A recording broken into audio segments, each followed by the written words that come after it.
What happens when a lioness risks everything to save a dying gorilla? The pride turns against her. The fire wasn't the only thing hunting them, and what she pulled from that crate left everyone speechless. You won't believe who he was protecting. You ever smell something that just doesn't belong, like when the air's supposed to carry rain or grass, and instead you get hit with the bitter sting of something burning, something alive? That's how this whole mess started. Right before dawn, when the sky was still deciding whether it wanted to be morning or stay dark, I smelled it. Smoke. Not the cozy kind from a campfire. No, this was scorched earth, fur, maybe even flesh. And right then, I should have turned around. But of course I didn't. Name's Ishana. Yeah, I'm a lioness, not one of those National Geographic poster girls lounging on rocks like I don't have a single care in the world. Number I hustle, I fight, and apparently I make terrible decisions, like last night, when I dragged 2 scrappy cubs out from under a collapsing tree while half the bush was on fire. They weren't even mine. But you ever looked into the eyes of something tiny that's too scared to run and too weak to cry? Tell me you wouldn't do the same. I'd call you a liar if you said you wouldn't, so here I am.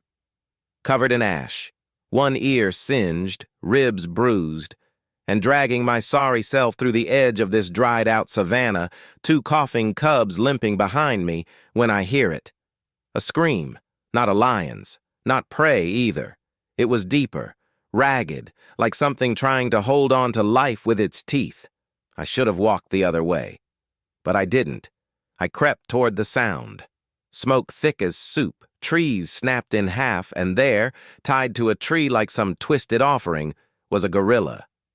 Yeah, you heard me. A full-grown silverback. Barely conscious, ropes cutting into his arms, black smoke wrapping around him like it wanted him gone. I hadn't seen many of them before. They keep to the mountains, smart, private. But this one, he was left here, not by nature, by people. I stepped forward. Fire flared at my feet. I didn't even flinch. Got close enough to see his eyes, half closed but still aware.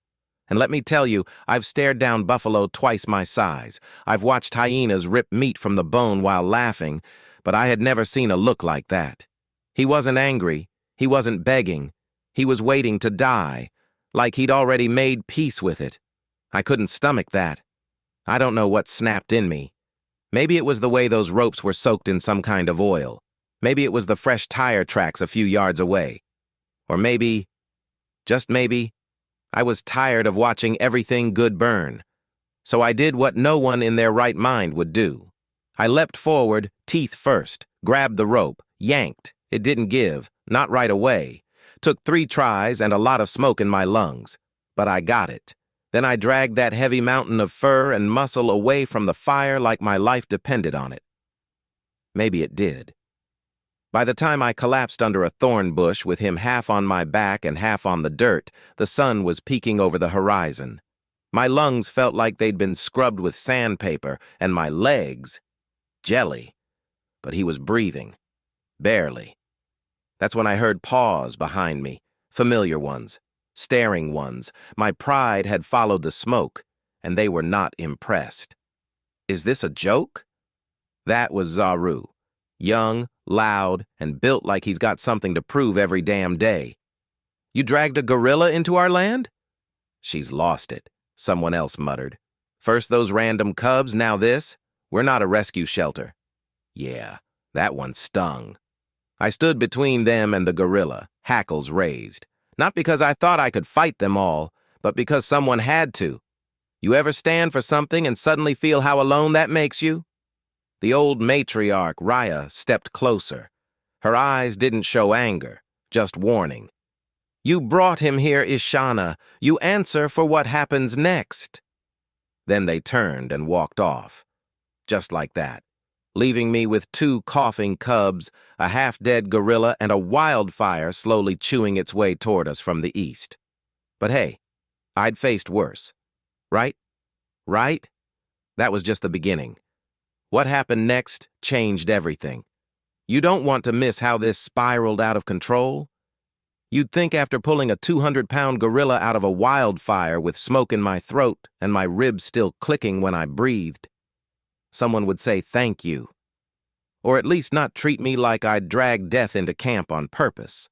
But no. The minute I stepped back onto that dry, cracked plain with Tamu's barely breathing body beside me, my own pride looked at me like I'd just coughed on the last piece of meat. Let me back up a second. Tamu, that was his name, still hadn't spoken a word. Could barely sit up, honestly. He was burnt, broken, and covered in human stench. But his eyes?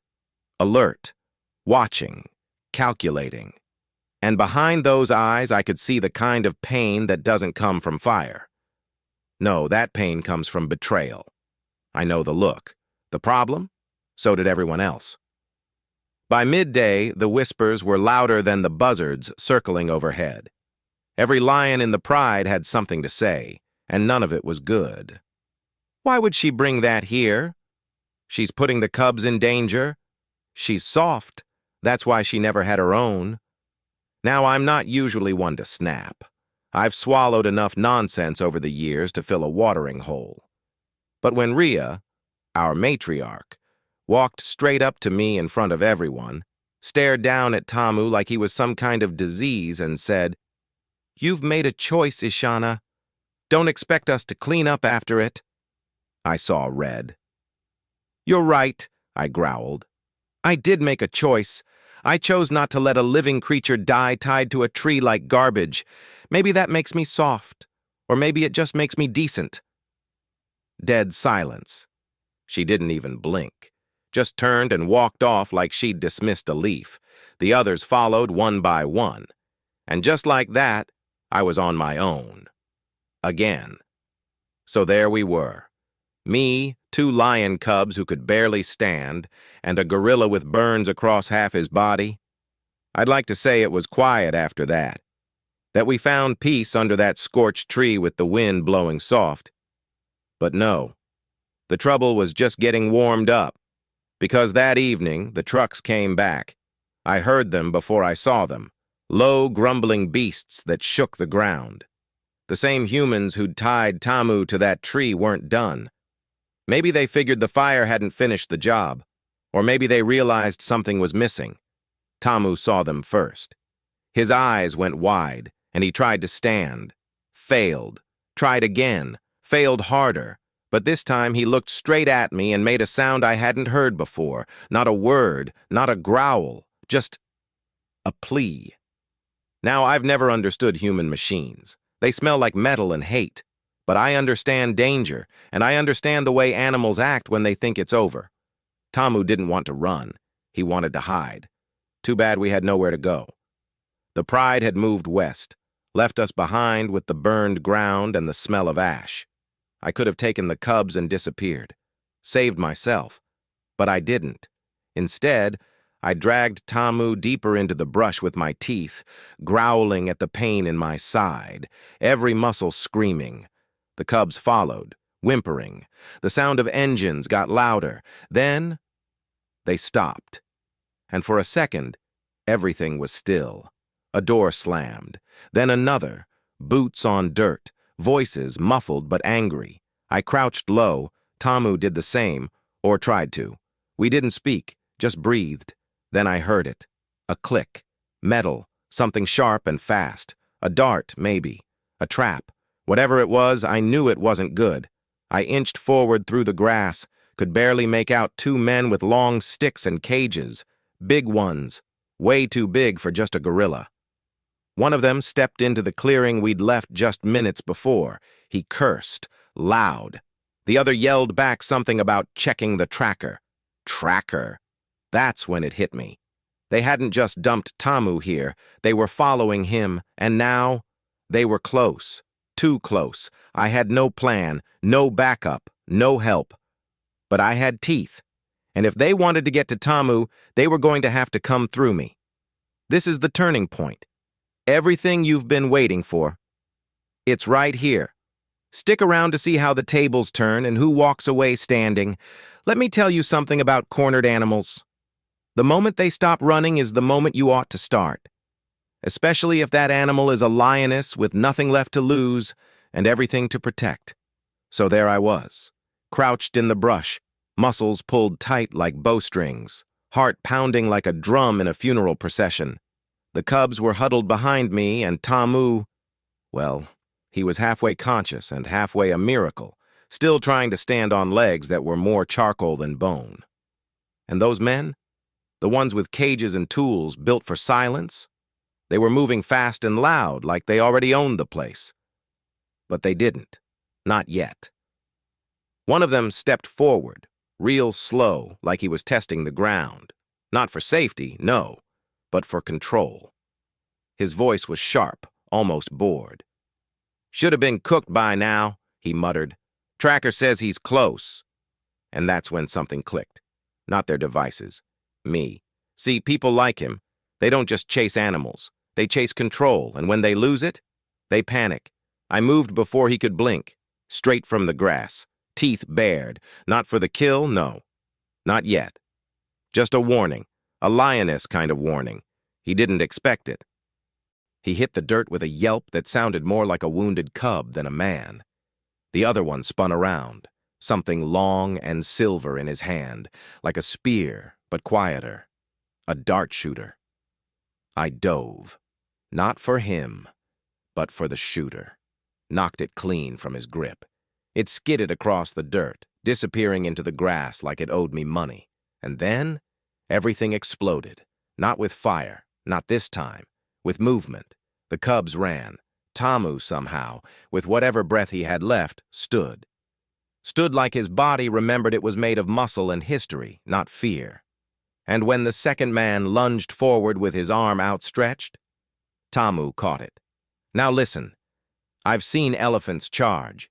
I've seen leopards drop from trees like shadows with teeth. But I had never seen a gorilla lift a full-grown man like he was a sack of old bones and throw him into a tree. It was not pretty, but it was justice. And it was loud.